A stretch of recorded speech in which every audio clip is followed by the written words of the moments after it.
Sometimes you just gotta fall out of a chair to start a video, you know? What's up, guys? I'm Josh. Today we're gonna do two things. First, Q&A from Instagram and Snapchat, followed by a skate session at LES Skate Park. All things are good in this world. Let's get this video started. Starting with Instagram, you guys came through with some fat questions. First off, we have Mason Upham asks, I know you've mentioned this before, but what are your goals after New York City? See, all right, these are where the questions get intense. We're just jumping straight into the deep end. And all right, I always throw one of these questions in there because my idea changes every single time I make a Q&A video. But here's the current plan. As soon as I graduate college, I'm a junior right now, so I've got a year and a half left. I'm probably gonna move to San Francisco. That's like the dream because it's so perfect out there. I love the weather, but who knows? I'd also be very happy in New York. So we'll see where work and life takes me. As far as what I'm gonna do for work, I have no idea. It might be YouTube, it might be something else. I hope I'll continue to do YouTube. Who knows? I'm really just gonna see where things take me. And I'm also always working on new projects. So really, I just wanna have a job that makes me happy, that I'm creatively challenged by, and that's fun to do. So that's the goal. YouTube will probably be involved. Josh Katz asks, do you have any friends? Probably not. Next question, Brandon Filan asks, what's your coolest experience, opportunity you've had that has happened because of YouTube? This is an interesting question because I feel like everything that happens to me now is kind of because of YouTube. I'm still convinced I'm in college because of YouTube. All these crazy things have happened. The fact that I get to travel is because I do YouTube. All of these things, it's opened so many doors for me. Random quick story that I just thought of though. When I was in Montreal 2 years ago over spring break, I got this random Facebook message from a viewer who was a current pilot in training. He was learning how to fly planes and he offered to fly us and take us out in his little plane and give us a tour of Montreal from above. So we take 2 subways out. It takes us like 2 hours outside the city. Then we get in a car with this dude we've never met before, who I've only Facebook messaged with briefly. He drives us an hour to his airfield where he then takes us on this very sketchy, terrifying plane ride and actually made a video about it if you want to see. I got to fly the plane, which was pretty cool, and that's just one of those random, weird, horrifying, I thought I was gonna die that day, opportunities that just comes with making YouTube videos. Internet is really cool. Clearly Rob asks, are you planning to travel while you're abroad in Florence? So I really just want to go everywhere while I'm in Europe. That's why I picked Italy because, I mean, amazing country, but also it's near everything else. So the plan is I'm going to take 12 credits, and I normally do 16 in college, so I'll have lots of free time. Just trying to travel a lot of weekends, see lots of amazing nature spots, and see some cool cities like Budapest, everywhere pretty much. I want to go everywhere. So if you have any suggestions on like cool trips I could do that would involve good nature, good hiking, good photography, and good cities, please let me know in the comments because that's super helpful. Graham Howe asks, do you still love your 200mm 2.8? I love my telephoto lens. I took it out shooting last night and I shot some photos of my friend biking. Here they are. Really happy with how this lens is. It takes a great photo and it's fun. I like having a fixed lens, having to move around and be a little more adventurous. Trollenza asks, do you prefer taking city or nature photography? Nature times 1,000. I love taking all types of photography and it's cool to be challenged in something new, but being in the nature and just being alone and relaxed, it's the best. City photography is fun, but it's so fast paced, whereas I like to hunker down and work on a photo for a long time. So in nature, it's like the same thing. In city, it's constantly changing. If you miss a moment, it's not gonna happen again. I guess you could say the same thing about nature, but whatever. Kevin Francis asks, how long can you handstand? My record's about 15, 20 seconds. Sir Ethan asks, what is the first picture you were truly proud of? You should be proud of all of your photos. I think honestly, I've been proud of my photos since I first started taking photos because it's not a matter of objective quality, it's quality for you. So my first photo was like the best photo I've ever taken. And then every time I see myself progressing, learning new techniques, getting better and better photos, I'm really proud of myself. Even not comparing myself to other people, just on my own standards. And you should feel the same way. Young Joshua asks, why are you so good looking with the helmet on? And I know this is a joking question, but I actually want to address this one because I have people tell me, hey, you look okay in a helmet, but I look terrible in one. What do I do? Here's the thing. It's not that I look good in a helmet. We all look in helmets. It's that you get used to being in a helmet and how someone looks with it. So if you're embarrassed by wearing a helmet, I swear if you wear it more and more, people will just get used to that image and then it's just like a continuous thing and you're okay. Kai LOL. I'm really not sure why I'm talking so fast. A lot of energy right now. Kai LOL asks, what's your favorite trick to do? Front 360s. I really want to do one down a gap. Mr. Fug asks, are you ever going to take your photography to a professional level? Here's my thing with photography. I love it. It's one of the most fulfilling things that I do these days, and it's just a total blast. However, I'm not too worried about becoming a professional photographer or trying to make it or make a lot of money off of it. Honestly, I just want to enjoy it, see where it takes me. And if I got to take photos for a living, would I be really happy? Absolutely. But at the same time, I'm not dying to do so because it's really fun as a hobby. Like when something becomes your job, you have to take it a little bit more seriously. I love it as a hobby. It doesn't have to be a profession. But but if it became one, that'd be cool. Die Trying asks, what do you suggest to people that want to get into photography? Any beginner tips? Step 1, get a camera. Step 2, start shooting. Shoot everything. Shoot portraits, shoot your house, shoot architecture, shoot street candid, shoot everything you can possibly think of until something clicks, something is intriguing, and just explore that. Explore your interests and see where it takes you. Trey Flip Snipes asks, what got you into photography? Story behind why I got into photography. I may have told this before. I smashed my face in high school. I had to get a bunch of root canals, and if you want to see the video of me skating and smashing my face, link over here. It's very bloody. But anyway, I just got into skate photography because I had nothing else to do. I had so much free time, and I loved being around skateboarding. So yeah, and then it turned into other photography. I started taking portraits, landscapes, and then it just became an obsession. So I'm almost glad that I smashed my face.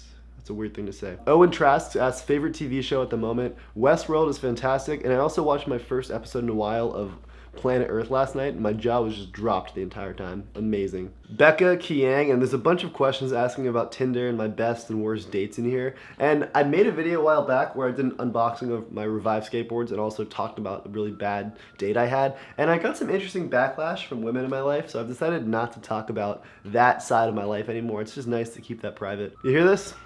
This is what it's like living in New York. Probably sirens going off at all times of every hour. Holy Crap, it's MG asks, do you have any tips for beginner photographers who don't have good equipment? You can do amazing stuff with any camera, whether it be an iPhone, whether it be a $200 point and shoot. There's some really awesome ones with all these manual settings. You can do really good stuff with it. So don't feel limited by equipment, just keep making photos. Nito Ko asks, what's your favorite Indian food and have you ever had real Indian food? So Nito, I don't know what the second half of the question means, but my favorite two dishes, Malai Kofta is amazing, and paneer makhani. I hope I'm not totally butchering the pronunciation. So good. I'm such a huge fan of Indian food. Jackson Kane 27 asks, what is the best value bokeh lens? The 50mm 1.8, only $100, and it packs a serious punch. I also have a new page on my website with all of my camera lenses and brief descriptions about them. So I'm going to put a link to that down below. You can definitely check it out if you're curious about why I chose all of the camera equipment that I have right now. That wraps up Instagram. Now onto Snapchat, and we've got a bunch of questions. You can't even see that. Oh, let's brighten this up.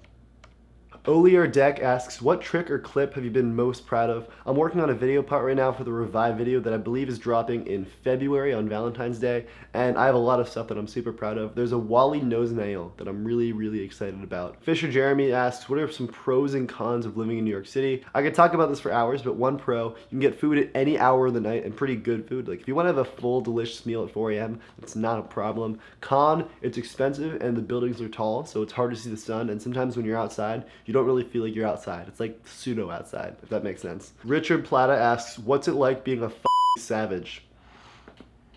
It's pretty fun. All-time favorite book, Steve Tolt's Fraction of the Whole. It's amazing. Links down below. Supra Girl asks, have you ever been snowboarding? I love snowboarding. I've been like 5 or 6 times, and my family hates it, which makes it harder to get out there. But my goal is to make it out at least once this winter. This is a great one. Zach A. User asks, best and worst part of being a YouTuber? Best part is all of these crazy opportunities, the fact that I get to travel and have fun for a living, essentially. That's amazing. Worst part is the fact that, one, the internet's very fleeting, so you never know when your success is going to end, and you can't put all of your marbles in one basket. That's the reason why I went to college, because who knows what's going to happen with YouTube one day. And 2, it's the fact that there's a push to always be on, like always updating your Snapchat and Instagram and posting daily. And honestly, sometimes it's nice just not to think about your phone, just totally disconnect. And it's very hard to do that when you post videos for a living. CJ Lucas says, I have a band and I was wondering if I can send you some songs. I always need new music for my videos, so if you make music, please send me an email with your stuff. I'd love to check it out. Aiden Rowe 11 asks, favorite artist right now? I'm obsessed with this band called Hooded Fang. They have amazing music. Also, I have a Spotify playlist full of all my favorite bands, so if you want to check that out, link to it right over here. Hudson Dummer asks, favorite part about school? Honestly, sometimes the school process is a pain, like doing all this homework, being super busy with tests and stressing about finals, and it sucks, but at the end of the day, looking back and realizing, wow, I actually learned stuff. I'm smarter now and I understand the world and my area of interest better than I did before, and that's really special. So school is great, or it can be great. It's not always great. On that note, it's over. Now for a skate session at LES. Enjoy.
you guys enjoyed the session and this entire video. Be sure to subscribe for more skateboarding, photo, and travel videos. I've got a lot of travel coming up. I'm going to go to Puerto Rico, I'm going to go to LA for a national park road trip, and then followed by 6 months in Italy and traveling all over Europe. It's going to be great. Now I have to go study for finals and photograph a rooftop in my last 4 days in New York. Just trying to do all the good stuff that I love to do because I'm going to miss this place for so long. And that's it. So be sure to follow my Instagram for more photos. I also have a website full of all my favorite photos in high quality if you want to see that. And I also have prints for sale on the site. All this good stuff is over on my website. And then that's about it. I also have this new outro that my friend made for me. His name's Louis Kloster. And he has an amazing Instagram full of animations like this. So definitely check that out. And I'll leave you with my cool new outro. Thank you guys so much for watching, and I'll see you eventually. Now to go photograph a rooftop.